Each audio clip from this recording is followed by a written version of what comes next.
Napakaganda pong plano yung rocket. Ako po'y natutuwa diyan dahil nung bata ako, ako din po ay tagahanga nung lumanding ang rocket sa moon, yung mga ganyan, yung ito pong kailan lang umikot yung ano po yan, pangarap yan ng bawat bansa.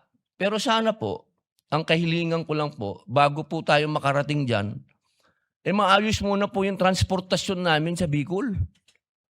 Alam niyo po, Ginoong Pangulo, hanggang ngayon 12 oras po ang papunta sa aming lugar. Yung pong train, buti pa po nung bata ako, may train kami papuntang Bicol. Ngayon po, wala na po kaming pag-asa yatang magkaroon na ng train. Sapagkat noong araw po, nung panahon po nung nakaraang administrasyon, nagkaroon po ng plano na magkaroon ng train. Nawala na naman po yan, Ginoong Pangulo. Nais ko lamang pong magbigay ng pagpupugay sa amin pong kasamahan sa minorya, kay Senador Alan Peter Cayetano at kay Senadora Pia Cayetano, sa kanila pong mahusay at makabuluhang talumpati ngayong hapon na ito.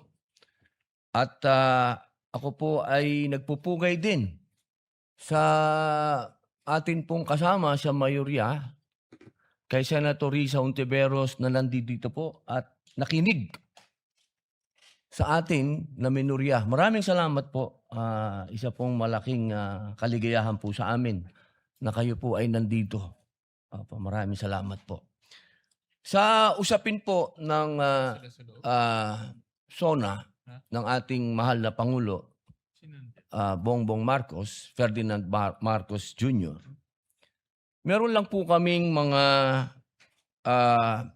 komento at kasi kami po sa Bicol, sa Camarines Norte, Ginoong Pangulo, lagi po kaming nakakaranas ng brownout.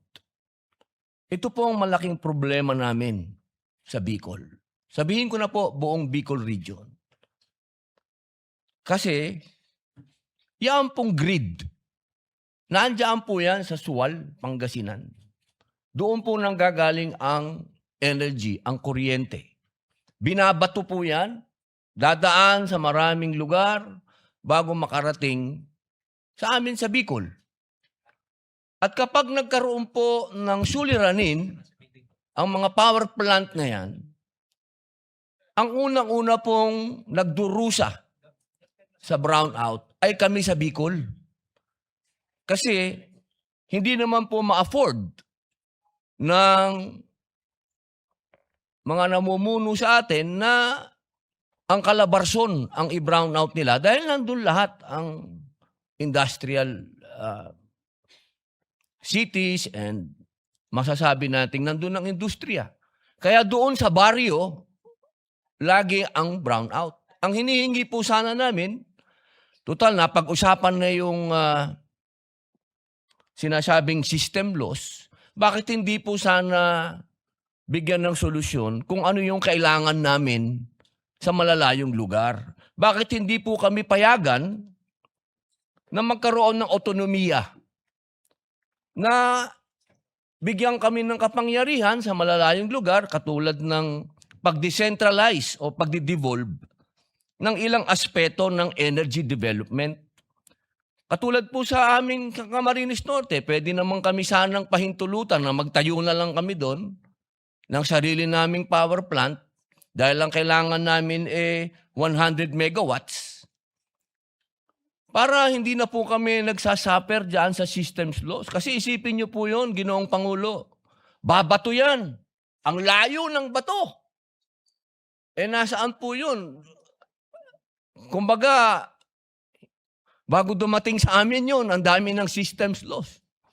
Kaya sana po, magkaroon po din ng programa tayo o ng mga panukala na magkaroon na po ng otonomiya ang mga malayong lalawigan na kami na magtayo ng aming power plant at sana po nakikiusap kami na yung hinihingi naman ng gobyerno na mga tinatawag nilang requirements wag paikliin naman po nila. Paiksiin naman po nila. 2014 pa po ng Camarines Norte nilalakad magkaroon ng power plant do'n. 2026 na hanggang ngayon hindi pa rin po kami tapos sa requirement. Ito po yung mga masasabi po natin, Ginoong Pangulo, na pangmatagalan, yung mga totoong solusyon na pwede po sana nating tignan. Ngayon po, isa pa po, napag-usapan po yung napakaganda pong plano, yung rocket. Ako po'y natutuwa dyan dahil nung bata ako din po ay tagahanga nung lumanding ang rocket sa moon, yung mga ganyan, yung ito pong kailan lang, umikot yung ano po yan pangarap yan ng bawat bansa. Pero sana po, ang kahilingan ko lang po, bago po tayo makarating dyan, maayos muna po yung transportasyon namin sa Bicol. Alam niyo po, Ginoong Pangulo, hanggang ngayon, 12 oras po ang papunta sa aming lugar. Yung pong train, buti pa po nung bata ako, may train kami papuntang Bicol. Ngayon po, wala na po kaming pag-asa yatang magkaroon na ng train. Sapagkat noong araw po, nung panahon po nung nakaraang administrasyon, nagkaroon po ng plano na magkaroon ng train. Nawala na naman po yan, Ginoong Pangulo.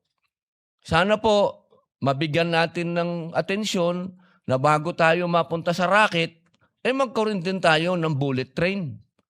Alam niyo po, sa Indonesia may bullet train na. Ito pong mga ganitong pangarap, kaya po nating abutin. Kaagad. Ito po yung gusto natin na maibigay sa mga katulad po namin na nasa malayong probinsya. Isa pa po, Ginoong Pangulo, narinig ko po kayo.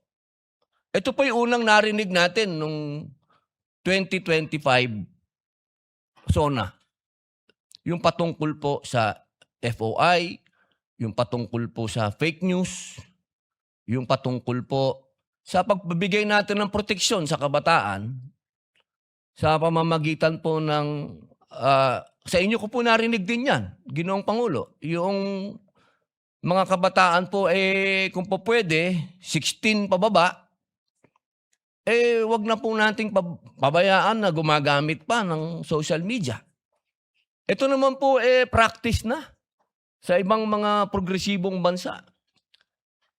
At isa pa po, yung krimen na nagagawa po ng mga minor de edad, Ginoong Pangulo, ito po harap-harapan na. Kaya sana po, kung tunay na gusto nating harapin, dahil lang narinig po natin sa mahal na Pangulo, partner niya ang komunidad sa pagharap sa krimen. Paano pong magiging partner ang komunidad kung wala po tayo mga batas na susuporta para maging kapartner ang komunidad? Yun lamang po, Ginoong Pangulo. Maraming salamat po.